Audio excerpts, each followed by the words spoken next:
Shoutout sa mga solid nating ka-teammate na sila Mark Lamsen, Berceli David, Carl Datugon, Leonardo Ragot Jr.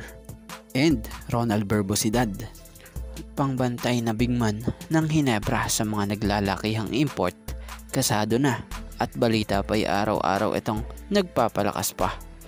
And Ross player na pumirma na ng bagong kontrata, so wag na nga nating patagalin pa, tara at atin ang talakayin agad yan.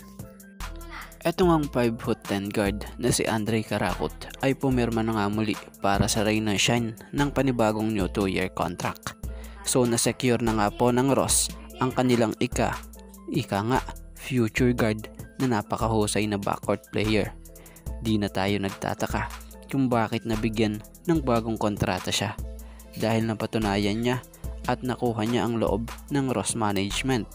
So napakahusay at napakasipag rin talaga na guard na to. Bukod dyan, sure ball pa nga rin po siya at mahusay ring playmaker. Ganito yung tipong guard nitong si Coach Sheng Yao, yung walang takot tumira, may talino sa loob ng court at alam niya kung paano niya bibigyan ng magagandang pasa yung teammates niya.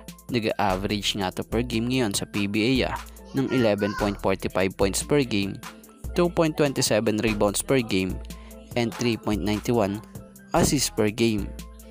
At sa kabilang team naman sa kampo ng Barangay Hinebra, bagamat busy ang lahat, may nabalitaan nga tayong isang kabarangay na patuloy daw naghahanda para sa paparating na EASL at panibagong season ng PBA.